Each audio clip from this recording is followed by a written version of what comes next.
Kawanan rampok gasak perhiasan di Amerika Serikat, lebih dari 20 jumlah pelakunya.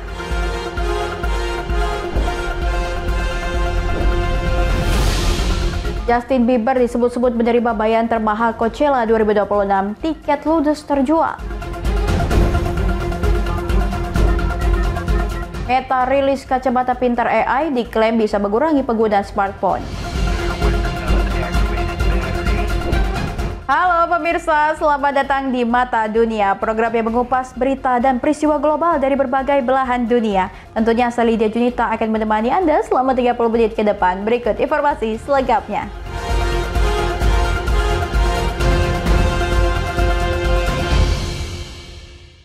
Kita ke informasi utama pemirsa, jalanan amblas membentuk lubang raksasa di Bangkok, Thailand. Polisi dan pejabat kota memblokir lubang yang semakin meluas hingga menutupi seluruh jalan raya, memakan 4 lajur.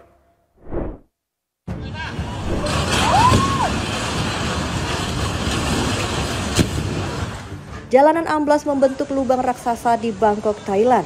Lubang diperkirakan berdiameter 30 meter dan kedalaman 50 meter muncul di depan sebuah rumah sakit pada Rabu 24 September 2025. Tanah perlahan-lahan amblas menarik beberapa tiang listrik. Pejabat setempat mengatakan tidak ada korban jiwa, tetapi 3 kendaraan rusak. Kasus ini dalam penyelidikan. Dikutip dari The Independent Kamis 25 September 2025, Gubernur Bangkok Chatchart Sitipun mengatakan jalan amblas disebabkan konstruksi dikerjakan di stasiun bawah tanah. Rumah sakit dekat lokasi lubang raksasa menutup layanan rawat jalan selama 2 hari.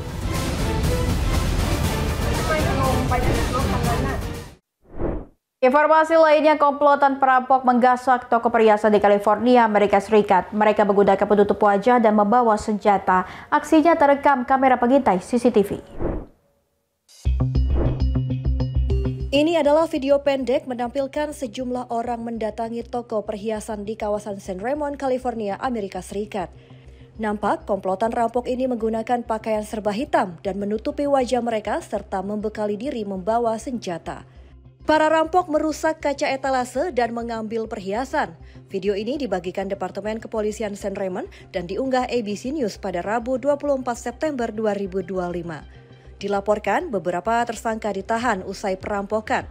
Keterangan polisi berdasarkan pemeriksaan CCTV, jumlah perampok diperkirakan lebih dari 20.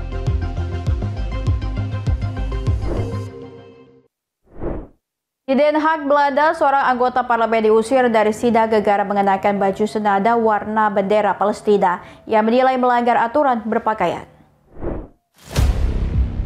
Politisi Belanda Esther Ouwehand, pemimpin Partai untuk Hewan, diusir dari ruang sidang Dewan Perwakilan Rakyat karena mengenakan pakaian berwarna bendera Palestina saat rapat anggaran di gedung Parlemen Belanda, Den Haag, pada Kamis 19 September 2025. Gewoonte dat het gebouw neutraal is en dat ook de kleding van Kamerleden neutraal is. Dat het geen uiting mag geven aan een bepaalde ideeënstroom. En ik vind het bezwaarlijk dat u nu in deze vlag hier gaat staan. Ketua Parlemen setempat, Martin Bosma, asal Partai Sayap Kanan PVV pimpinan Geert Wilders, menegaskan anggota parlemen harus berpakaian netral. Esther Ouwehand dinilai melanggar aturan pakaian karena membawa unsur politik internasional di dalam parlemen. Setelah keluar ruang sidang, tak lama kemudian Ouwehand kembali hadir dengan mengenakan pakaian bermotif semangka.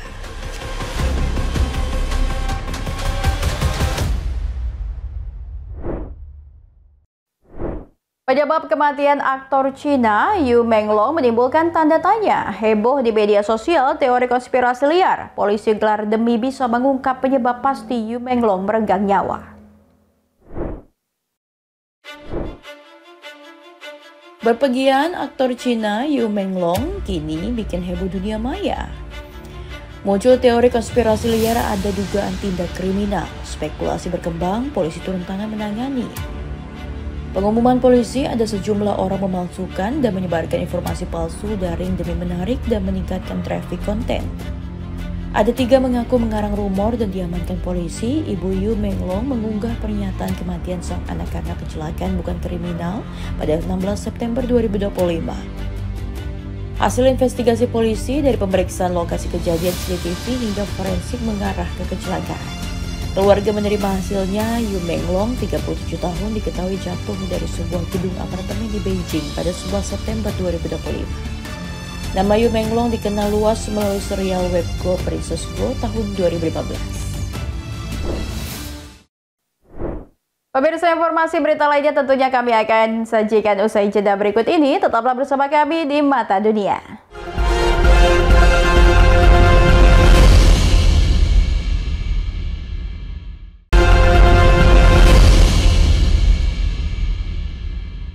Anda kembali bersama kami di Mata Dunia. Pemirsa, Festival Musik Coachella 2026 mencuri perhatian. Tiket Coachella 2026 ludes terjual tak sampai sepekan usai diumumkan. Justin Bieber disebut-sebut sebagai penampil dengan bayaran termahal. Festival Musik Coachella 2026 mencuri perhatian. Kurang dari sepekan daftar penampil diumumkan, tiket Coachella 2026 ludes terjual. Pengumuman dirilis 16 September menampilkan sejumlah penampil utama diantaranya Justin Bieber. Disebutkan ini menjadi aksi panggung perdana Justin Bieber setelah vakum. Bieber mendapat kehormatan sebagai headliner untuk 2 pertunjukan. Bieber disebut-sebut mendapat bayaran tertinggi dalam sejarah festival dengan nilai kontrak mencapai 165,7 miliar rupiah, mengalahkan artis lain. Kehadiran Bieber memperteguh posisinya sebagai salah satu bintang pop global.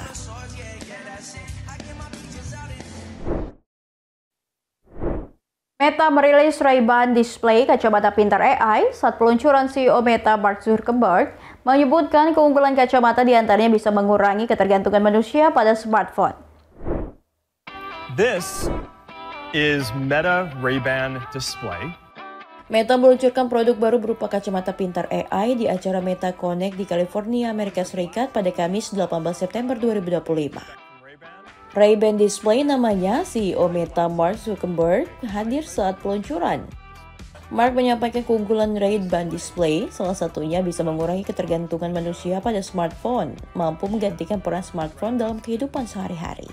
Selain itu, kacamata beresolusi tinggi mampu menampilkan notifikasi navigasi hingga terjemahan. Ini adalah display Ray-Ban. Kacamata ini memiliki gaya klasik yang biasanya Anda harapkan dari Ray-Ban. Tetapi ini adalah kacamata AI pertama dengan resolusi tinggi. Ke depan, perangkat ini diharapkan menjadi langkah awal menuju era baru teknologi wearable yang praktis tetapi tetap stylish.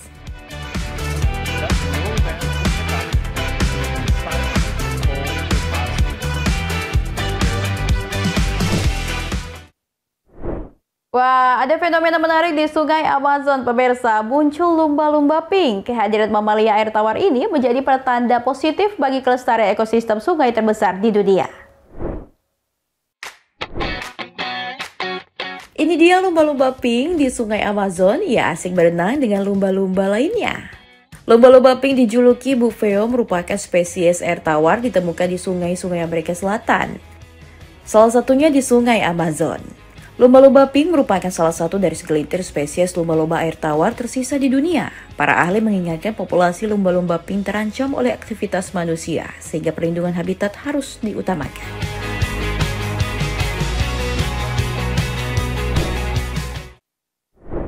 Dubai dan Oman adalah dua negara wilayah Timur Tengah, bagian dari Semenanjung Arab. Kedua kota ini menunjukkan wajah berbeda. Dubai dikenal kemewahan tanpa batas, sedangkan Oman terkenal dengan kesederhanaannya.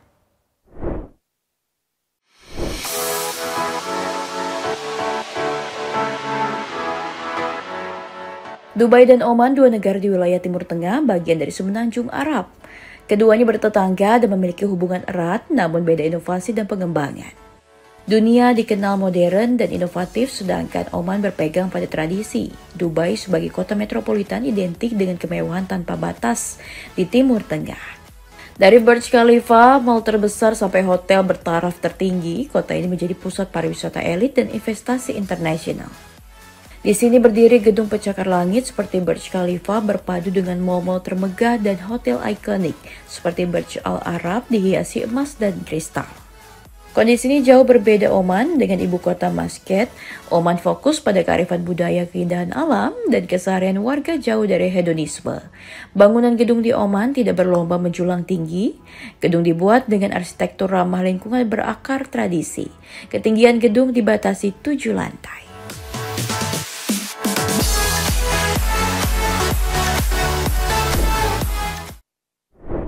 Pemirsa, informasi berita lainnya akan kami sajikan usai jeda berikut ini. Tetap saksikan Mata Dunia.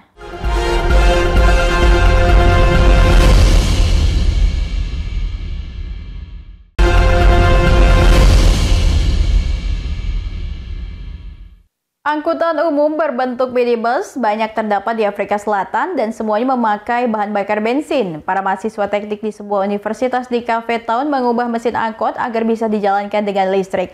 Tujuannya menekan emisi dan sekaligus meningkatkan pendapatan pengemudi. Sekitar 250.000 angkot minibus diperkirakan ada di seluruh Afrika Selatan untuk menyediakan transportasi bagi masyarakat. Meskipun nyaman dan populer, tapi kendaraan minibus membutuhkan bensin yang ikut berkontribusi terhadap polusi dan perubahan iklim. Para mahasiswa teknik di Universitas Stellenbosch mencari cara untuk memanfaatkan tenaga listrik bagi armada minibus Afrika Selatan. Selama 1 tahun, tim ini telah memodifikasi minibus bertenaga bensin agar bisa dijalankan dengan tenaga listrik, yang menurut mereka adalah yang pertama di negara ini. Modifikasi semacam ini bisa membantu para pengemudi angkutan umum menghemat biaya. You're going to save substantially. So just to give you an idea, our calculations show that if you buy a new electric taxi, you'll pay it off within 7 years because of the savings. If you do a retrofit, you pay it off within 1 year. Di Afrika Selatan, kendaraan listrik atau EV masih lambat berkembang. Meski ada target pengurangan emisi karbon dari Perserikatan Bangsa-Bangsa untuk membatasi pemanasan global. Menurut Dewan Bisnis Otomotif negara ini, hanya kurang dari 1.000 kendaraan listrik yang dibeli di Afrika Selatan pada tahun lalu. Bagi banyak warga, harga mobil listrik masih terlalu mahal. Dan hingga saat ini, pasokan listrik yang tidak menentu dari sebagian besar pembangkit listrik tenaga batu bara juga menjadi faktor penghalang. In South Africa, we have a very constrained grid, and introducing EVs in a naive way will exacerbate the problem. So we trying to figure out a strategy around that. Menurut anggota tim teknik universitas ini, elektrifikasi kendaraan pada akhirnya akan menjadi hal yang umum di Afrika Selatan dan tenaga surya akan memainkan peran penting dalam keberhasilannya. Untuk proyek berikutnya, tim akan mencoba memodifikasi bis angkutan umum untuk dijalankan dengan listrik. Dan untuk saat ini, para insinyur sedang mencari dukungan finansial dari pemerintah dan sektor swasta untuk melanjutkan proyek minibus listrik ini. Dari Arlington, Virginia, saya Helmi Yohanes dan tim VOA. Sebuah tambang emas di Zimbabwe mengubah bekas tempat pembuangan limbahnya menjadi pembangkit listrik surya guna memenuhi kebutuhan operasional tambang dan berbagi kelebihan energi ke jaringan listrik nasional. Proyek di wilayah barat daya Zimbabwe menuai pujian dari para pegiat lingkungan. Setelah kehilangan waktu produksi berjam-jam akibat kelangkaan listrik kronis, tambang emas Turk di Zimbabwe memutuskan untuk bertindak. Para pekerja mereka memindahkan 1,5 juta ton limbah tambang dari tempat pembuangan dan membangun pembangkit listrik tenaga surya yang menghasilkan 4,4 megawatt listrik setiap jam. And the installation of that plant on a former dam site was a strategic plan to say we have to save the environment, we have to avoid cutting into new virgin land. So we opted for a former dam site which we had rehabilitated. Since then, the generation from the solar plant is able to run the plant, every equipment, every asset that we have on the mine, and with excess, that power is thrown into the national grid. Menurut Taurai, tidak seperti yang sebelumnya, tempat pembuangan baru tidak melepas limbah tercemar ke sungai terdekat. Sebaliknya, limbah padat disimpan di tempat pembuangan, sementara air didaur ulang untuk dipakai di tambang. Menurut Kepala Badan Pengelolaan Lingkungan Wilayah Barat Daya Zimbabwe, Tambang-tambang lain seharusnya meniru tambang Turk yang dimiliki oleh pihak Kanada. They removed waste, the tailings, to a new site which is properly engineered to protect underground water contamination. And what we also appreciate is they didn't open a new virgin land to site their solar field. They've also saved the forest.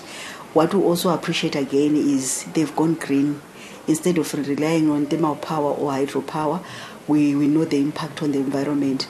Menurut pihak tambang Turk dan para ilmuwan pemerintah, proyek tenaga surya ini tersebar di lahan seluas 3,6 hektar dan akan menghemat 5,4 juta kilogram batu bara per tahun untuk energi panas, atau sekitar 117 juta liter air untuk pembangkit tenaga air. Bukan hanya para ilmuwan lingkungan yang menyambut baik proyek ini. Ibu satu anak ini adalah salah satu warga setempat yang dipekerjakan untuk membersihkan panel surya dari debu jalanan dan dari operasi penambangan batu kapur di dekatnya. My life has changed financially. I'm now able to pay for my child's school fees, buy uniforms, and I'm able to do whatever he wants to do in life. As a mother, I'm able to do these things. Perusahaan listrik Zimbabwe mengatakan dengan adanya seruan global akan energi hijau untuk mengurangi emisi, maka upaya proyek pembangkit listrik tenaga surya Turkmine ini patut dipuji. Terutama di Zimbabwe, tempat kelangkaan listrik makin memburuk akibat kekeringan di kawasan tersebut. Dari Arlington, Virginia, saya Helmi Yohanes dan tim VOA. Pemirsa, demikian Mata Dunia kali ini. Terus ikuti informasi lainnya hanya di Berita Nasional TV. Saya Lydia Junita beserta kurir bertugas mohon pamit undur diri. Terima kasih dan sampai jumpa.